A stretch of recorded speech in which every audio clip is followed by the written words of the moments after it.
The first thing anyone noticed was the silence. A room filled with 300 of the city's most influential people, journalists, investors, celebrities, food critics, had fallen so completely quiet you could hear the soft hum of the climate control system. Phones, which had been flashing and recording moments before, were now frozen in midair, held by hands that had forgotten their purpose. All eyes were fixed on the entrance. A black Mercedes-Maybach S680, a vehicle that whispered its $500,000 price tag rather than shouting it, had pulled up to the curb. But it wasn't the car that caused the silence. It was the man who stepped out. Kaelo Adewale, the titan of tech, the ghost of global finance, a man whose net worth was whispered to be north of $5 billion. He was rarely seen, almost never photographed. And here he was, at the grand opening of a bakery. He wasn't alone. From the other side of the car, a woman emerged, and the collective gasp was audible. She was wearing a gown made of pure, hand-woven Ghanaian kente cloth, its threads shimmering like liquid gold under the spotlights. It was a dress that spoke not of price tags, but of history, of pride, of a story that began long before this night. Her name was Amara, and on her face was a smile of such profound, quiet confidence that it seemed to redesign the very architecture of the room. But the silence wasn't for them, not really. The silence was for the man standing in the middle of the floor, frozen like a statue. Marcus. He had crashed the party, his face a mask of smug superiority, a new, younger woman draped on his arm. He'd come to mock, to witness the inevitable failure of the little baker girl he had once discarded. He had seen Amara across the room and was preparing a sneering comment, something about how she'd clearly found a new benefactor to pay for her little hobby. Then, Kaelo Adewale had stepped in beside her, placing a hand on the small of her back, and Marcus's world had simply stopped. His brain tried to process the information, but the circuits were fried. Kaelo Adewale, the man from the cover of Forbes, the man whose company's stock performance he tracked with obsessive envy. That Kaelo Adewale was here, with Amara, touching her as if she were the center of his universe.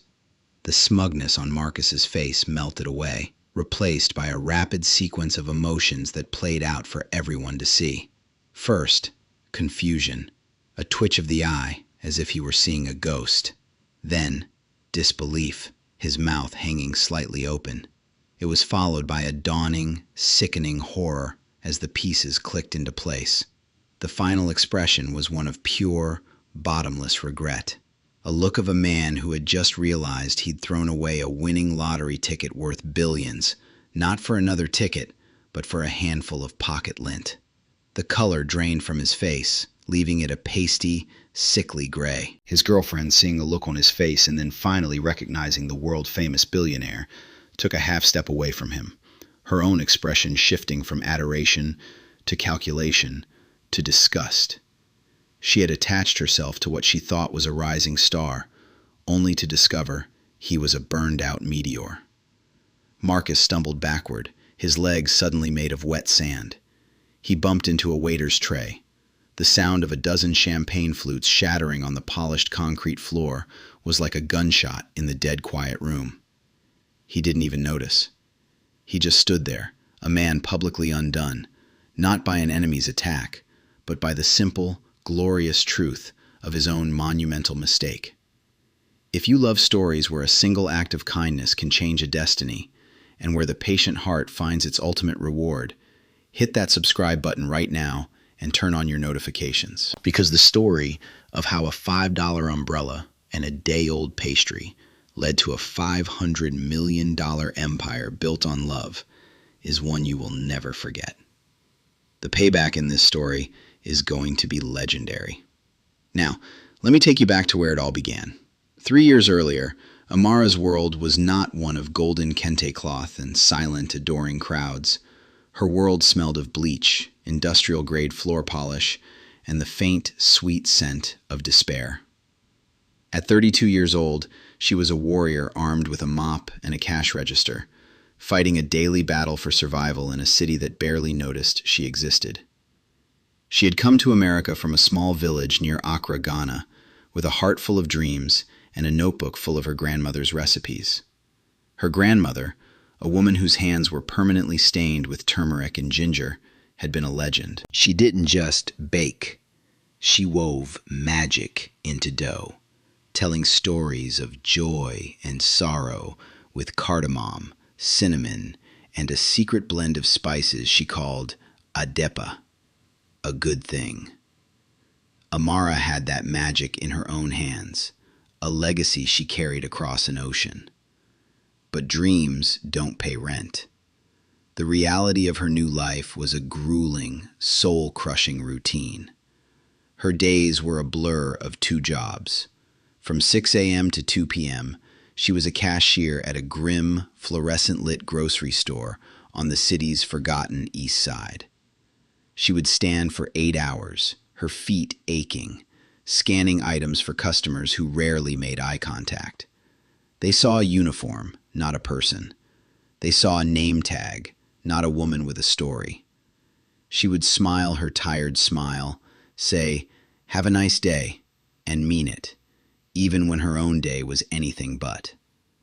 Then, after picking up her 7-year-old daughter Zola from school and making a quick, simple dinner of rice and stew in their tiny one-bedroom apartment, the second half of her day would begin. From 10 p.m. to 4 a.m., she was a cleaner in a downtown office building, a silent ghost polishing the glass and chrome monuments to other people's success. She would scrub the toilets of executives who made more in an hour than she made in a month. She would vacuum the plush carpets of boardrooms where deals worth millions were made, her own bank account hovering perilously close to zero. In the deep silence of the night, surrounded by empty desks and sleeping computers, she would sometimes whisper her grandmother's recipes to herself, just to remember the woman she was supposed to be. The woman who made things, who created joy, not just cleaned up after it. Her life was for Zola, a bright, laughing girl with her grandmother's eyes and her mother's resilience. Every sacrifice was for her.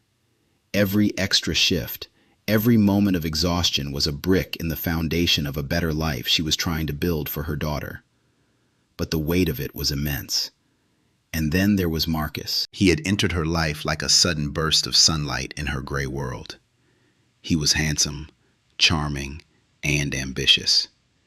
He was a junior marketing associate at a mid-level firm, but he dressed and talked like a CEO. He was obsessed with the appearance of success. He wore knockoff designer watches and drove a leased BMW he could barely afford. He had been drawn to Amara's quiet beauty and her exotic, gentle nature. For a while, it was good. He made her feel seen. He listened to her talk about her dream of opening a small bakery, a place that would smell of fresh bread and Ghanaian spices. He'd even seemed supportive at first, calling it her cute little hobby. But the light he cast was artificial, and it soon began to flicker and reveal the darkness behind it. His support was conditional. His charm was a tool. He began to criticize her, subtly at first, then with increasing cruelty. He hated the smell of spices that clung to her clothes when she experimented with her baking on her one day off. He hated the friends she had from her community, other immigrants who worked hard and spoke with accents he found embarrassing.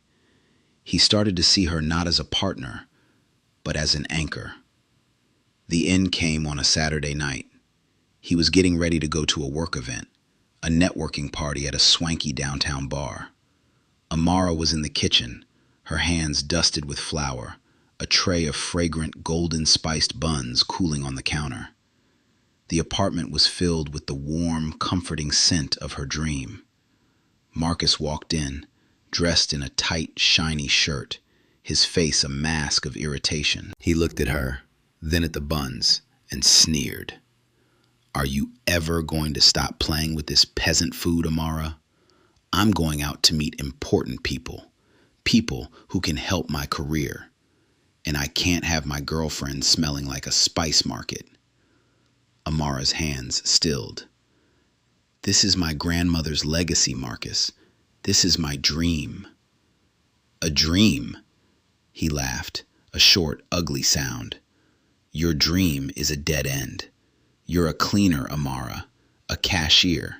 That's what you are. You think anyone is going to pay for this stuff? He picked up one of the buns, a perfect swirl of sweet dough and fragrant spice, and looked at it with contempt before dropping it back on the tray. I need a woman who is an asset, not a liability. I need a woman who smells of Chanel and success, not bleach and cheap flour. The words hung in the air, more violent than a slap. He had said it. He had taken her deepest insecurity, her daily shame, and turned it into a weapon. Bleach and cheap flour, the two smells that defined her struggle, her sacrifice. She looked at him, the man she thought she loved, and saw a stranger. A hollow man, decorated with cheap ambition. Her voice was quiet, barely a whisper. Then you should go find her, Marcus. He didn't hesitate. I will, he said, grabbing his keys. Don't wait up. In fact, don't wait up for me ever again. He walked out, slamming the door behind him, leaving Amara standing in her kitchen, surrounded by the scent of a dream he had just tried to kill. No money, no plan, no place to go. Just her daughter sleeping in the next room, and the devastating echo of his words. Bleach and cheap flour. Later that night, she called her mother, Ya, in Ghana. Her voice was thick with tears as she recounted what had happened. Ya listened patiently from thousands of miles away, her silence a comforting presence across the static-filled line. When Amara was finished, her mother didn't offer empty platitudes or rage against Marcus. She offered wisdom, as she always did. Ah, my child, she said, her voice a low, steady hum. Men like Marcus are like the bitter leaf plant. They look green and strong, but everything they produce is sour. Do not let his bitterness poison your soil. She paused, and Amara could picture her sitting on her porch, looking out at the evening sky. Remember what your grandmother taught us. The same rain that falls on the bitter leaf also falls on the sweet one. It is the root, not the rain, that determines the taste. Your root is strong, Amara. It is full of goodness. Let the rain fall. You will only grow sweeter. Amara hung up the phone, the tears slowing. The same rain falls on all of us. It is the root that determines the taste. The words settled in her heart, not as a solution, but as a compass. She looked at the tray of cooling buns. She picked one up. She would not let him win. She would not let his bitterness change her flavor. Her root was strong, and she would survive this rain. The day she met Kylo was a Tuesday, and the sky was weeping. A miserable, gray, relentless rain had been falling since dawn, turning the city into a watercolor painting of smudged grays and blacks. It was the kind of rain that didn't just make you wet, it made you feel poor. It seeped into the cracks of worn-out shoes, clung to cheap coats, and made the world feel colder and harsher than it already was. Amara was at the end of a 16-hour double shift. 8 hours at the grocery store, her feet throbbing, followed immediately by 8 hours of cleaning at the office building because a colleague had called in sick and she desperately needed the extra money. It was 4:30 in the morning. The city was a ghost town. Her body was a symphony of aches, a dull thrum of exhaustion that had settled deep in her bones. All she wanted was to get home to her bed, to the small warmth of Zola sleeping beside her. She had just enough money for a few groceries: milk, bread, some plantains. Her cheap $5 umbrella, bought in a hurry from a street vendor, was fighting a losing battle against the wind, its metal spokes threatening to buckle with every gust. As she trudged toward the entrance of the 24-hour grocery store, the one she had just clocked out of hours before, she saw him. A man was sitting on a simple wooden bench under the store's awning, but the wind was driving the rain sideways, and he was getting soaked. He wore no jacket, just a plain gray t-shirt that was now dark and clinging to his frame, and a pair of simple jeans. His head was bowed, his hands clasped between his knees, and he was staring at a puddle forming at his feet as if it held the secrets of the universe. He was utterly still, a statue of despair in the middle of the urban storm. People hurried past him. A couple huddled under a large golf umbrella glanced at him with mild annoyance, as if he were a piece of unfortunate scenery. A security guard from the store poked his head out, looked at the man, and ducked back inside, unwilling to get involved. He was invisible, a problem nobody wanted to solve. Amara stopped. Every cell in her body screamed at her to keep walking, to get her groceries, to go home. She was tired. She was cold. She had her own problems, a mountain of them. This man was not her responsibility. But she looked at him, at the slump of his shoulders, at the way the rain was plastering his dark hair to his forehead, and she didn't see a stranger. She saw a reflection of every time she had ever felt alone, broken, and invisible. Her mother's words echoed in her mind. The same rain falls on all of us. With a sigh that was part exhaustion, part resolve, she changed course. She walked over to the bench. She didn't say anything. Words felt too loud, too intrusive for the bubble of grief that surrounded him. She simply stood beside him and angled her flimsy umbrella to cover his head as well as her own. It was a small gesture. The umbrella was barely big enough for one, and the rain still dripped on both of them. But for a moment, they were sharing a tiny circle of shelter in a world of pouring rain. He didn't move at first. Then, slowly, as if waking from a trance, he lifted his head. His face was etched with a profound sadness she had never seen up close. His eyes, a deep, startling brown, were red-rimmed and bloodshot. He had been crying. He looked at her, his expression a mixture of shock and confusion. He glanced up at the cheap, flowered pattern of her umbrella, then back at her face. He saw her tired eyes, her worn-out coat, the name tag from the grocery store still pinned to her lapel. He opened his mouth to speak, but his voice was a raw, broken thing. "Thank you," he managed, the words barely a whisper, swallowed by the sound of the rain. Amara just gave a small, weary nod.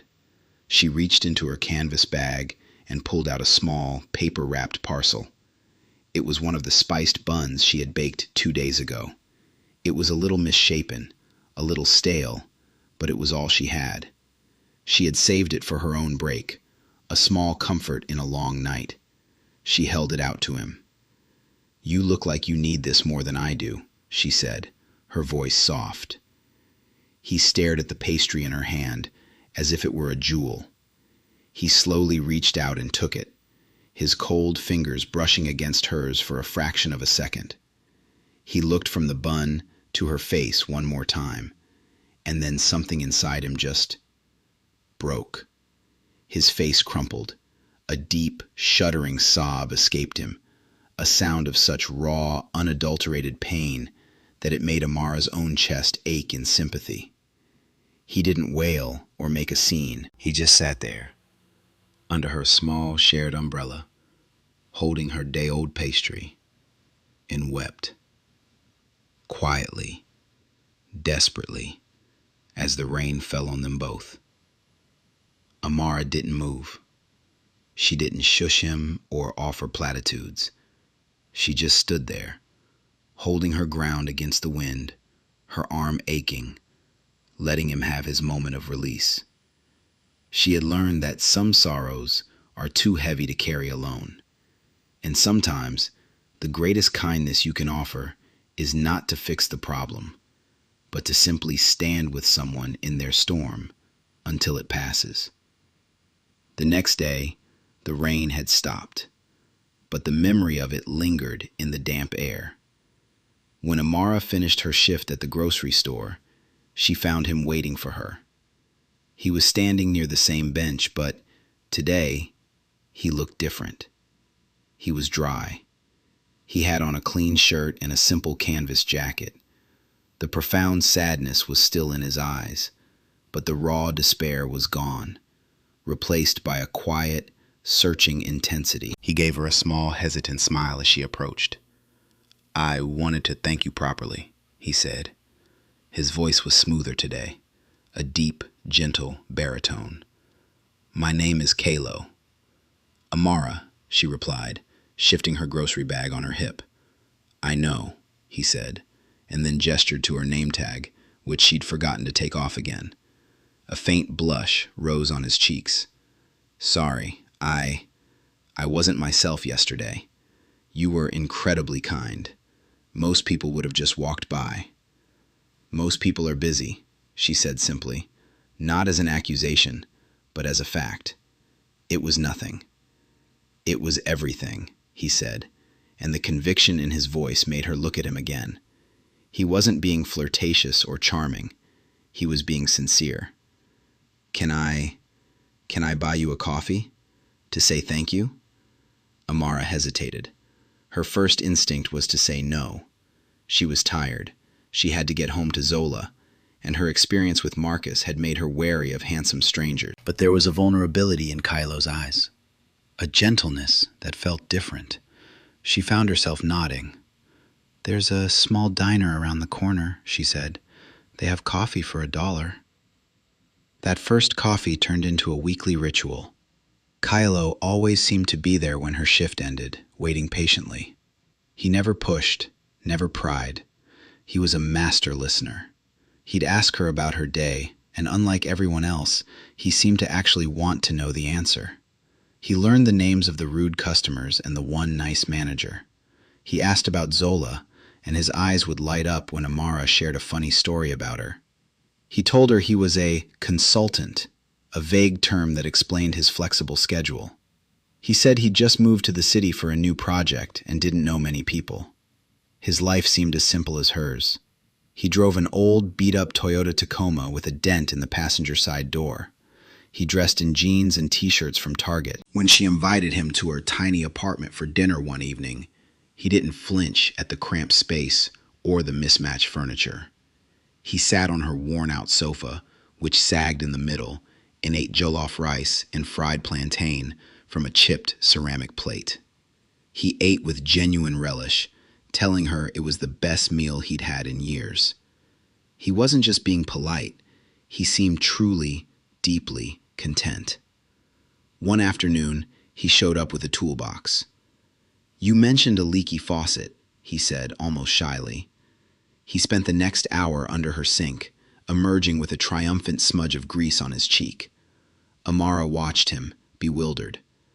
Men like Marcus would have called a landlord or a plumber, complaining about the inconvenience. Kylo just fixed it. He fell in love with Zola as much as he was falling for Amara. He would sit on the floor with her for hours, helping her with her second-grade math homework, patiently explaining fractions using slices of an orange. He'd listen to her long, rambling stories about school with the same focused attention he gave Amara. Zola, who had been quiet and withdrawn since Marcus left, began to blossom. Her laughter filled the small apartment again. One evening, Amara finally found the courage to bake for him. She spent her entire day off in her tiny kitchen, recreating her grandmother's spiced cakes. When Kylo tasted the first bite, he closed his eyes. A slow smile spread across his face. "Amara," he said, his voice full of awe. This isn't just baking. This is a story in a cake. I can taste the sunshine, the history, everything.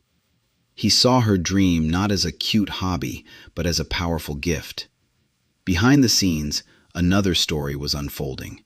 Kylo's loyal companion, a man named David who served as his driver, head of security, and exasperated best friend, watched the entire courtship with a mixture of amusement and alarm. David would pick Kylo up in a discreet black SUV a few blocks away from Amara's neighborhood. "Sir," David said one evening, his voice dry as a desert, as Kylo climbed into the plush leather seat, still smelling faintly of jollof rice.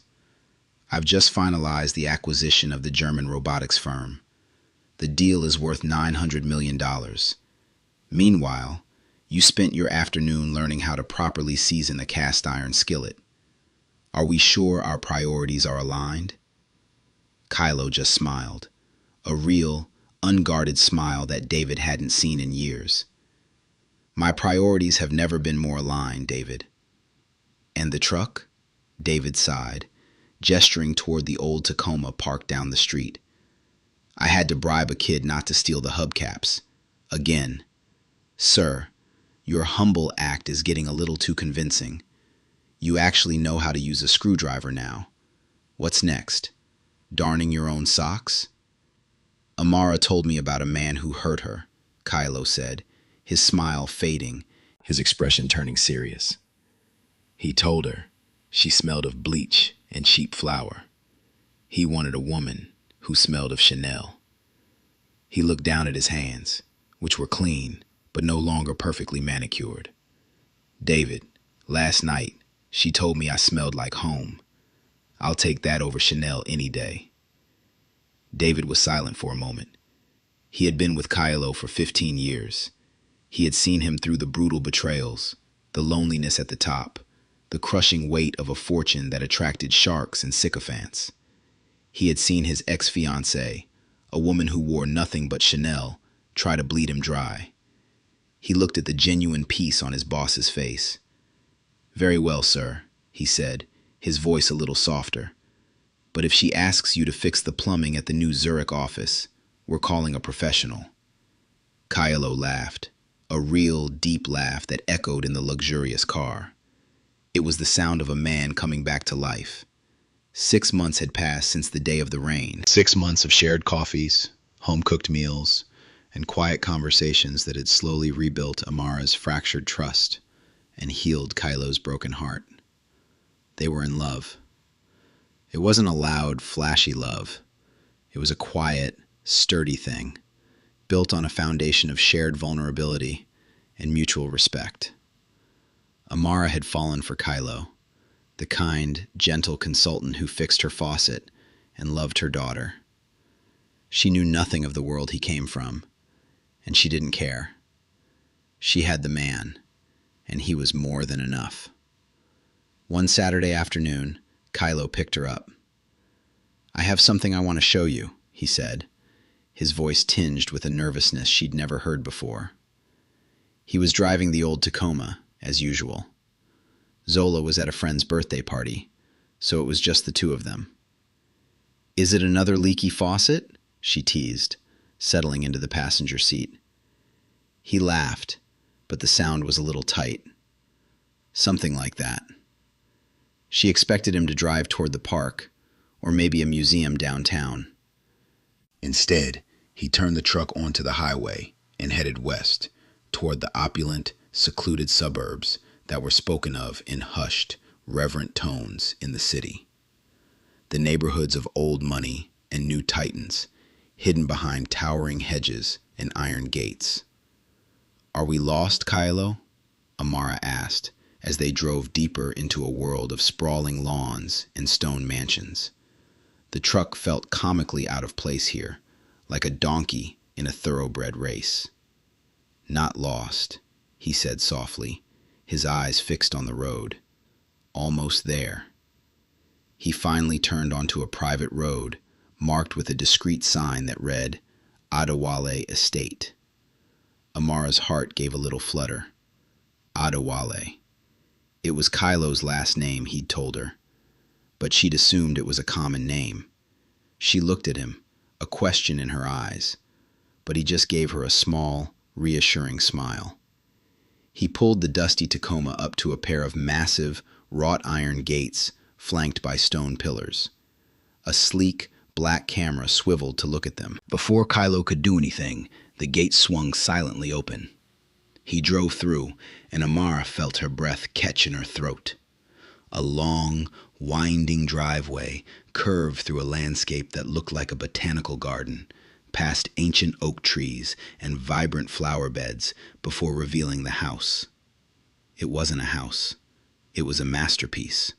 A stunning structure of glass, dark wood, and smooth gray stone that seemed to grow organically out of the hillside, overlooking a panoramic view of the entire city. It was modern, elegant, and impossibly large. Kylo parked the beat-up truck in a circular driveway next to a fountain that danced in the afternoon sun. As he cut the engine, the grand front door of the mansion opened, and David stepped out. But this wasn't the David she had met once or twice, dressed in casual clothes. This David was wearing a perfectly tailored dark suit, his posture impeccable. "Welcome home, Mr. Adewale," David said, his face a mask of professional neutrality, though Amara saw a flicker of warmth in his eyes as he looked at her.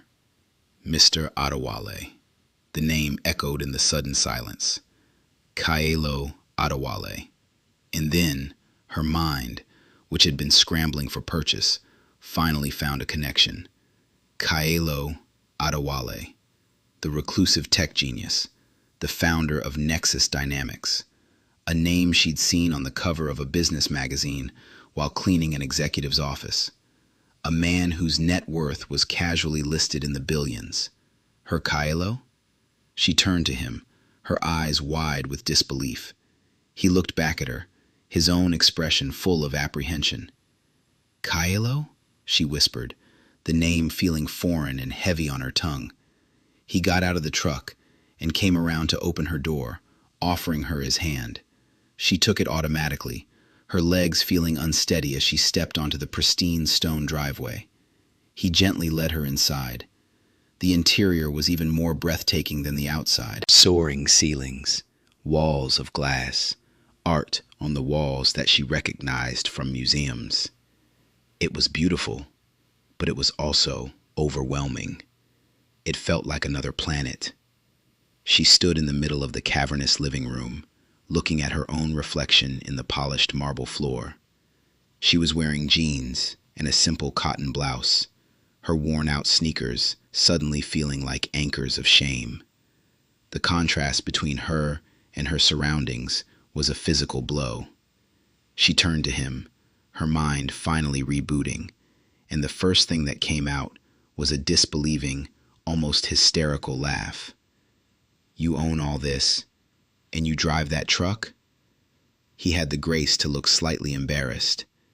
"It was my father's," he said. "It helps me remember where I came from."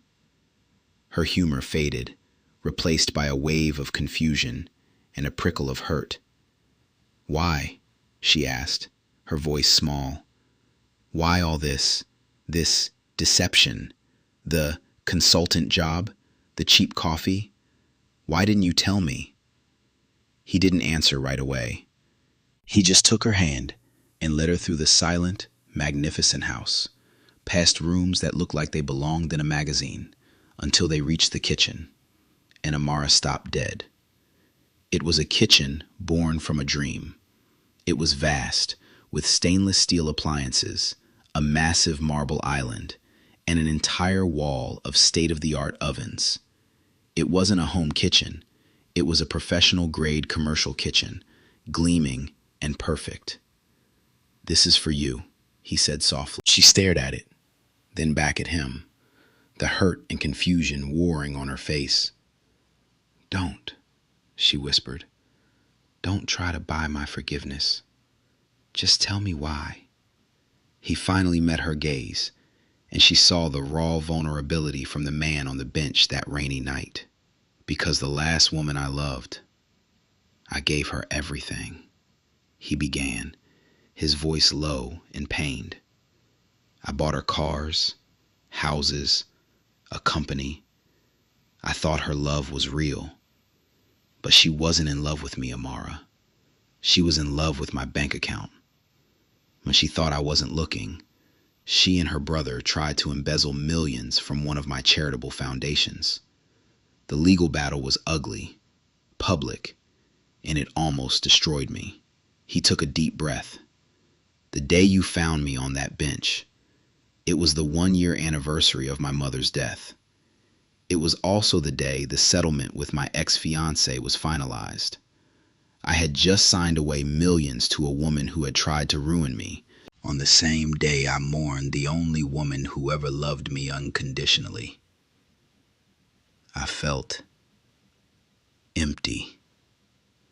I had $5 billion, and I had never felt more bankrupt in my life. I went to that bench in your neighborhood, a place where I knew no one would recognize me, and I just sat. I wasn't looking for love. I wasn't looking for a partner. I was just looking for one sign that there was still some genuine, unselfish goodness left in the world. He stepped closer, his eyes pleading with her to understand.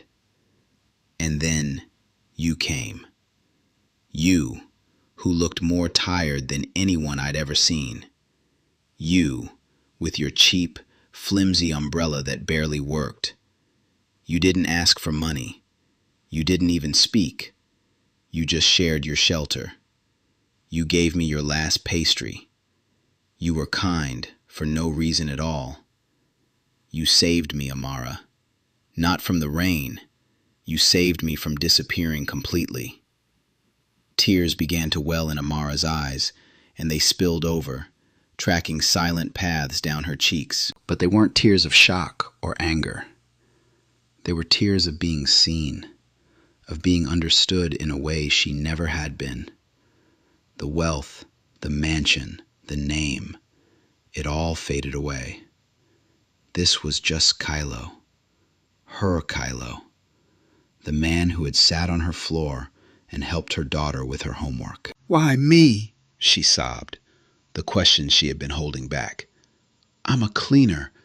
I smell of bleach and flour."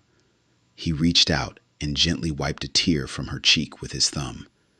"You are a queen," he said, his voice thick with emotion.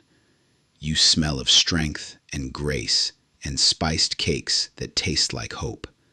You are the richest person I have ever met, Amara, and you had that wealth long before you ever met me." He gestured around the magnificent kitchen. "I didn't build this to buy you. I built it to free you, to give your dream the stage it deserves. Let's build it, together."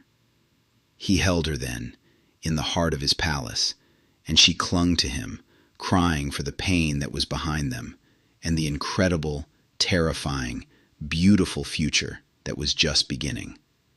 2 years passed, 2 years that felt like a lifetime and a single, breathless moment. The world shifted on its axis for Amara. With Kylo's unwavering support and business acumen, and her own talent and relentless hard work, her dream didn't just come true. It exploded into a supernova. They didn't just open a small bakery. They launched a brand. The Umbrella, it was called. A name that was both a secret nod to their beginning and a promise of comfort and shelter to every customer. The flagship location opened not in a quiet corner, but in the glittering heart of the city's most prestigious financial district, a bold statement of arrival. The design was a fusion of sleek, modern architecture and warm, Ghanaian artistry.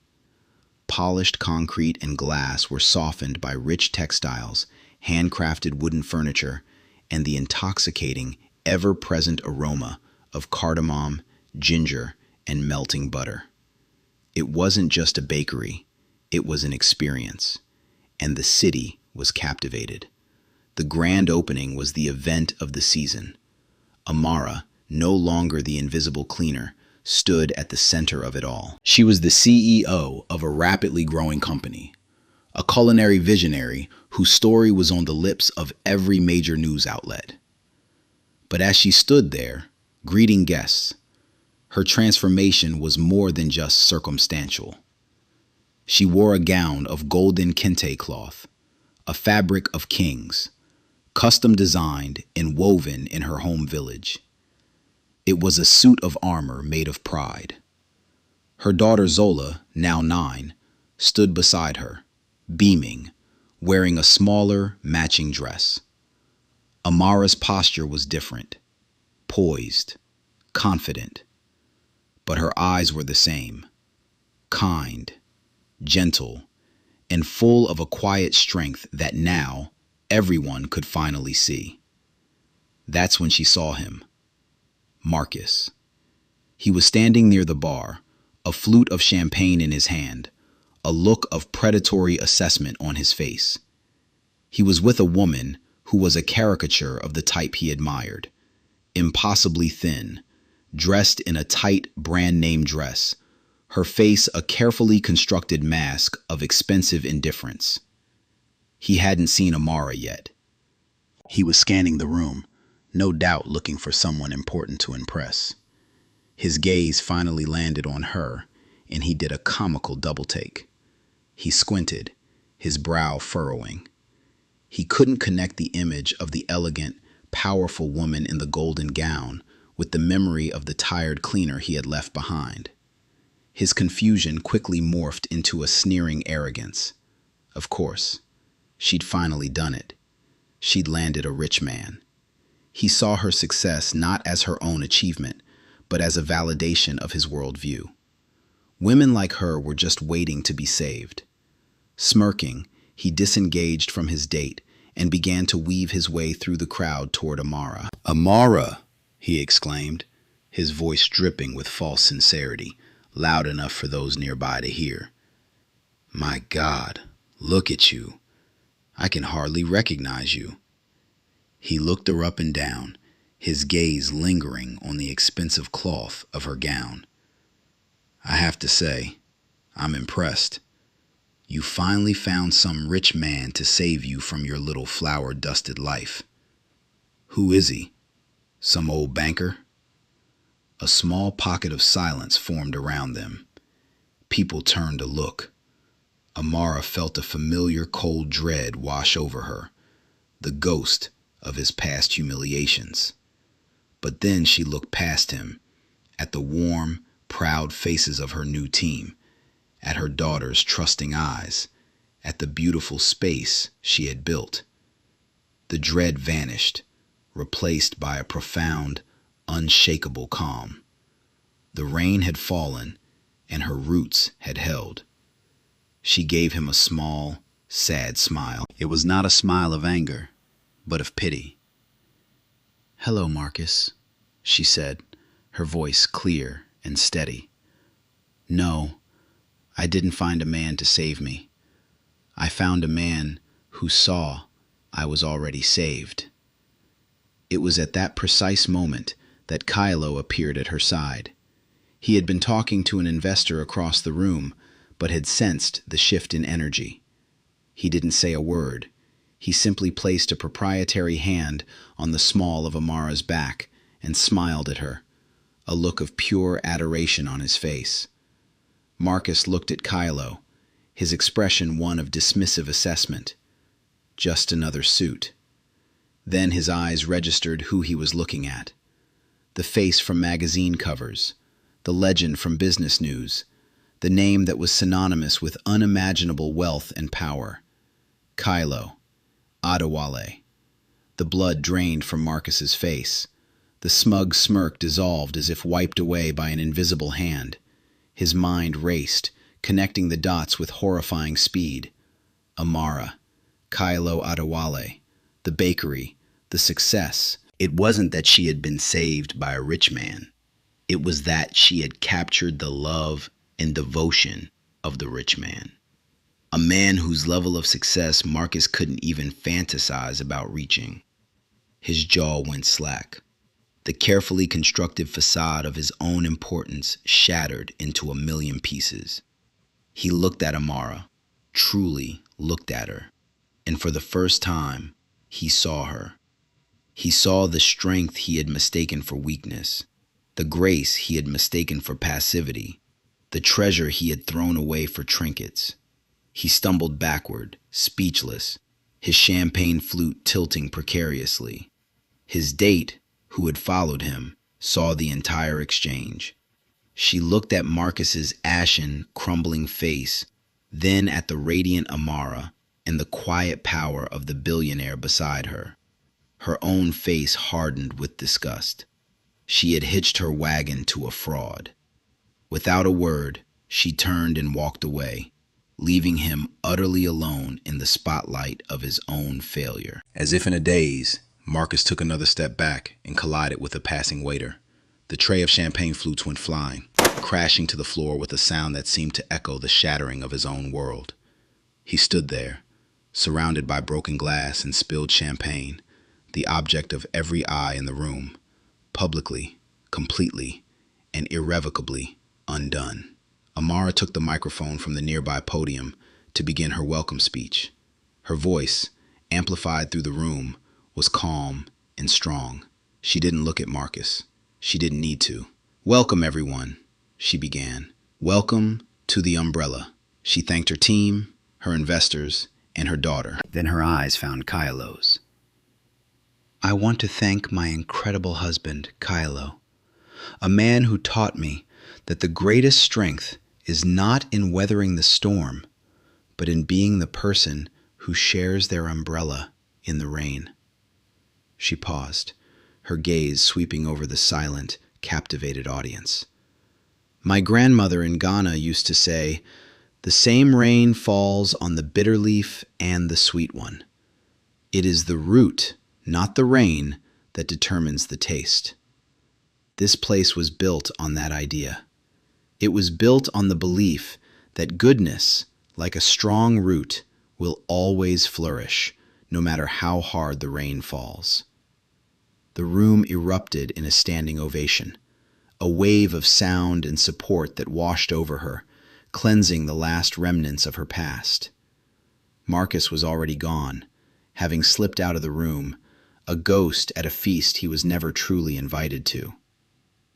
The years that followed the grand opening were a testament to the proverb Amara's mother had shared. The roots of the umbrella, planted in an act of simple kindness, grew deep and strong.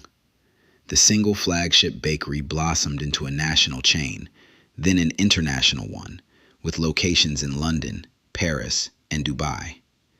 Each one was a beacon of the brand's ethos, quality, community, and the celebration of authentic heritage.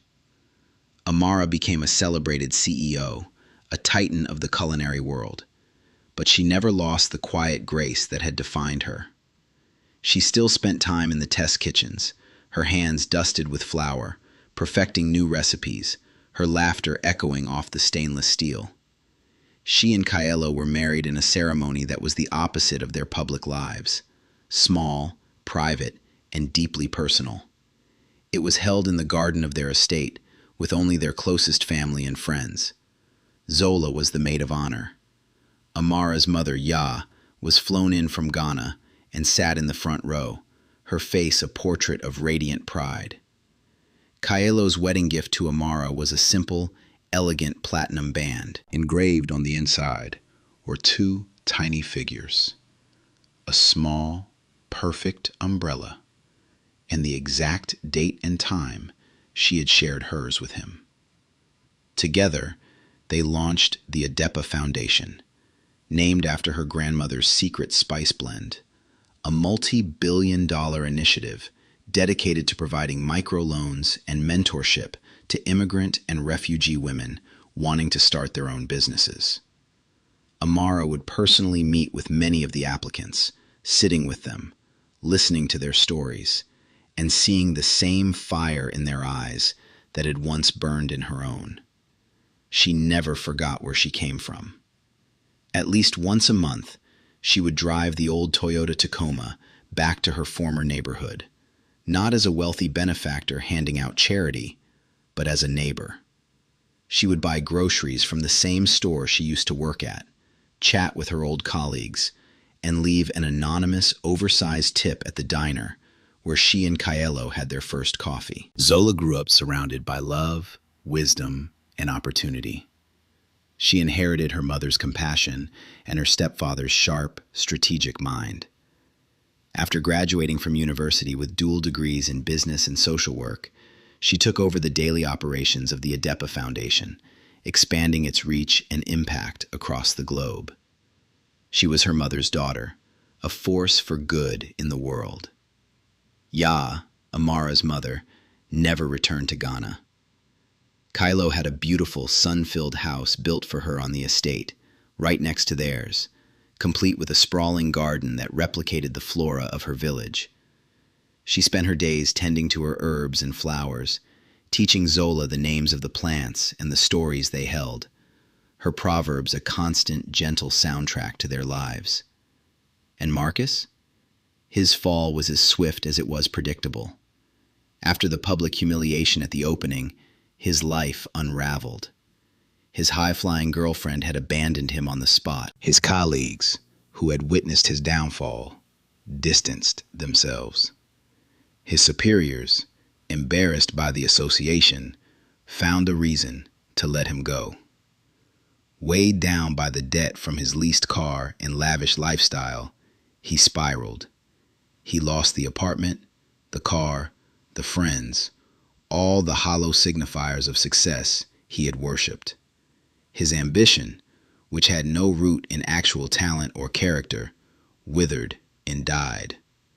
5 years after that fateful night, his story found its final, quiet chapter.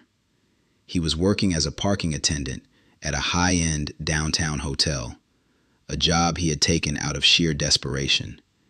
He wore a cheap, ill-fitting polyester uniform, his face perpetually shadowed by the brim of his cap. One evening, a familiar black Maybach pulled into the valet lane. Marcus's heart sank. He recognized the car instantly. He kept his head down, hoping they wouldn't see him. But the back window rolled down. Amara was there, looking as elegant and serene as ever. Kaelo was beside her. She looked at Marcus, her expression holding no triumph, no malice, only a soft, quiet pity. Marcus braced himself for a cutting remark, a moment of revenge he knew he richly deserved. Instead, Amara leaned forward and held something out to him. It was a warm paper bag, the logo of the umbrella printed on the side. The scent of cinnamon and cardamom drifted out into the cool night air. Inside, he knew, was a spiced bun. Beside the bag, she held out a brand new, sturdy, black umbrella. It was raining again, a light, persistent drizzle. "Stay dry, Marcus," she said, her voice the same gentle tone he dimly remembered. That was all. He stood there, frozen, holding the warmth of the pastry and the solid weight of the umbrella. He watched as the Maybach pulled away, disappearing into the city lights. He looked down at the gifts in his hands, an offering of grace he had never given, and a symbol of shelter he had never offered. A single, hot tear, one of regret so profound it burned, traced a path through the grime on his cheek and fell onto the umbrella. He was alone, in the rain, finally tasting the bitterness of his own roots. This story, in the end, was never about a poor woman being saved by a rich man. To believe that is to miss the point entirely. It was the story of a rich man, bankrupt in spirit, being saved by a woman who had nothing to her name but a wealth of character. It was about an empire of pastries and coffee shops that was built not on a foundation of capital, but on a single, uncalculated act of compassion. Amara didn't need Kaelo's money to be rich. Her richness was in her very essence, in the strength of her roots, in the goodness she shared as easily as breath. Kylo's fortune merely gave her a bigger stage on which to share that wealth with the world. True value is not measured in the stocks you own or the square footage of your house. It is measured in quiet moments, in unwitnessed acts of grace. It's the decision to stop for the person everyone else ignores, the choice to offer comfort when you yourself are in need of it. It's the understanding that we are all, in some way, standing in our own private rainstorms, feeling lost, cold, and invisible. True wealth is not what you have in your bank account to keep, but what you have in your heart to give away. It's the umbrella you share with a stranger, the warmth you offer with no expectation of return, the simple recognition of a shared humanity. Because in the end, we are all just searching for a little bit of shelter, a little bit of sweetness, a little bit of proof that we are not alone. If this story moved your heart, subscribe and hit that notification bell, because every tale has a lesson, and Alfred's Folk Tales never forgets.